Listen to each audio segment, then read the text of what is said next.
Let's talk about women. Sanitary products in Ghana are currently enlisted on chapter, of course, 96 of the harmonized system, and that actually attracts some 32.5% of tax on imported sanitary parts, which is made up of some 20% of imports duty and 12.5% thereabout of value-added tax. Now, many have called for the scrapping of these taxes, arguing that it makes it impossible for teenage girls and in some cases adult women to adequately care for their bodies while menstruating. They issued a statement on this yesterday as the world celebrated the World Menstrual Hygiene Day yesterday, and they plan to hit the streets tomorrow in demand that government remove these taxes to help them break down the cost of sanitary parts. We'll hear from St. Ghana, one of the institutions and CSOs making that demand, pressing on government. But first, though, a report we've put together capturing how a 12-year-old girl in need of money to buy sanitary parts was defiled by her supposed helper, who also impregnated and infected her with HIV.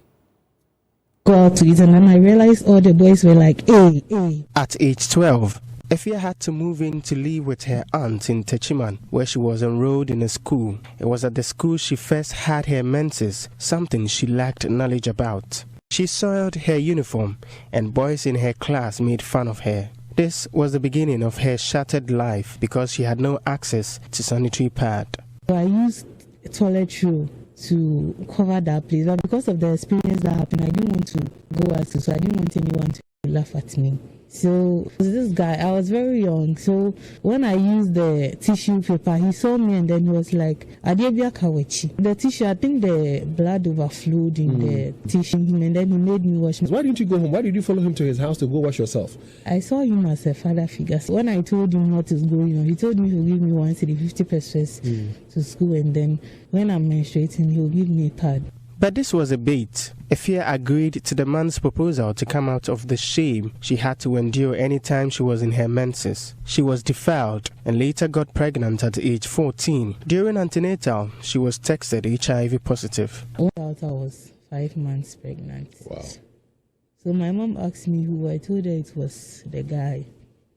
When my mom called him, he told my mom he doesn't know me anyway. He doesn't know you from anywhere? He doesn't know me. That he's not the cause. So we went, whenever I go for antenatal, there was this time they told me to go for lab, and then I realized I was HIV positive. We did the test for 2 times, and it all came out positive. At that moment, I blame my mom. I told her it's her fault. Why did she get sick for me to go there and then something like this to happen to me? And then she was encouraging me that they said there is drugs there, that's not the end of the world, and then all that. But in my mind, I told myself I'm not going to take the drug. I'll just wait for death to come and take me. Unfortunately, such cases of abuse and defilement are not reported for appropriate redress. Efia, now 19 years, could not further her education after completing junior high school. She believes she would not have fallen prey and suffered such ordeal if she could access sanitary pad at her tender age. If anybody had supported you with sanitary pads, genuinely, without any strings attached, would you have had sex at that age of 12, 13? No. You're sure? I wouldn't have asked, because even when my auntie wasn't giving me food, I had friends who support me with food. So if I had gotten the pad, I wouldn't even think of sex. Yes, because that was the only thing that I saw, say yes, I should do it, since it's saving me from disgrace and then all that. Why don't I do it? In commemoration of this year's World Menstrual Day, Love FM in Kumasi will be donating boxes of reusable and disposable sanitary pads to schools in deprived communities in the Amansi Central District. And that's a sad state in which many of these young girls find themselves. It's a good time to bring in now one man who's been pressing the charge and asking other CSOs to join forces to end period poverty. Nelson Richardson Mandela is director for RENEL, a child rights organization, and also a member of the coalition that will be staging that protest tomorrow. Thank you, sir, for your time. So you've seen such a very touching story. there, that little girl impregnated simply because of period poverty. Looking at what you are asking government to do you feel is something that difficult, something that will take a lot for government to change, or it's as simple as that, just scrapping it and that will end all of the problems? Right. Thank you and good evening to your listeners. We don't think that is difficult for government to do because what we are just asking government is to just make sanitary pad and medical necessity, like the way he does with condoms that are being given for free. So, the story of this girl, this girl's education has been shattered because of availability of sanitary pad, and it's not her fault. I'm not sure she would, if there was an option for her not to choose between being menstruating or not, I'm not sure she would have choose that option. So I'm sure what we are asking for. Are you still with us? But we are just helping.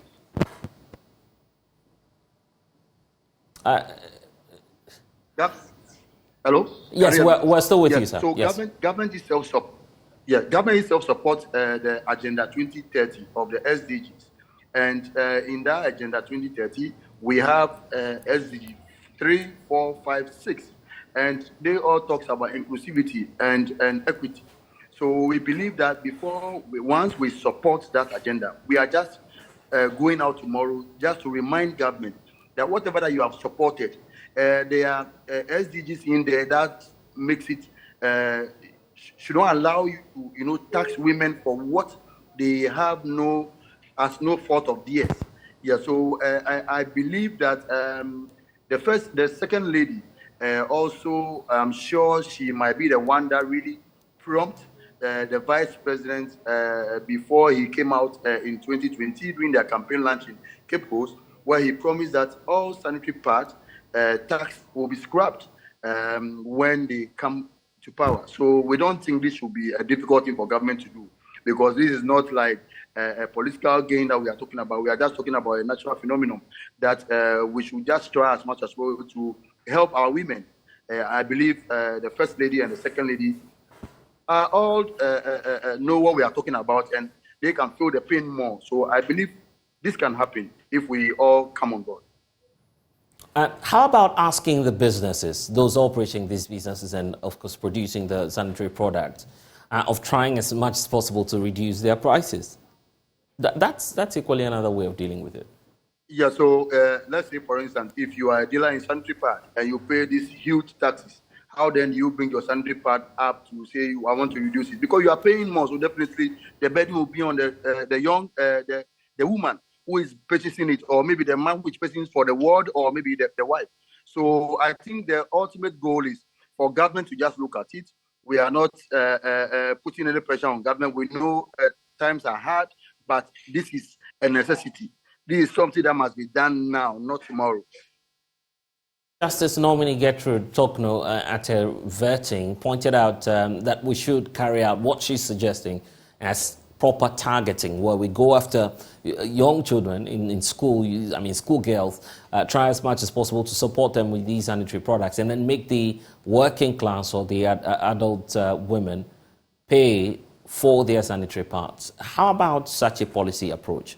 Will that be better? Yeah, so we all know in Ghana, let's say, for instance, your ward, you will buy sanitary pad for your ward. So if the Chief Justice nominee is saying that it should be free, they should be good for girls, how do you identify this pad is going to be for girls? And definitely it's the working class that buys the pad for the women. So there shouldn't be anything like the working class should be targeted and all that.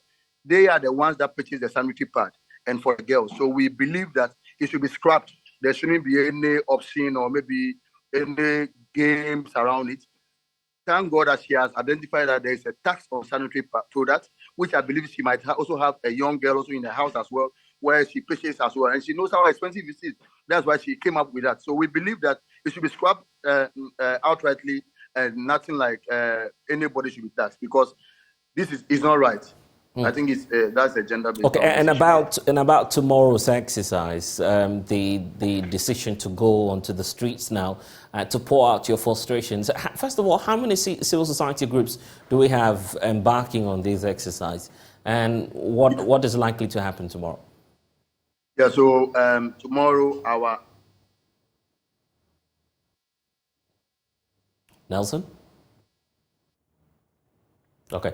It appears we're having some challenges connecting to Nelson, but we do understand that Nelson, together with some civil society organizations, will be hitting the streets tomorrow. We'll watch that space closely and bring you up to speed with what's happening within that cycle, where there's pressure mounting from civil society groups asking government to scrap taxes on sanitary products.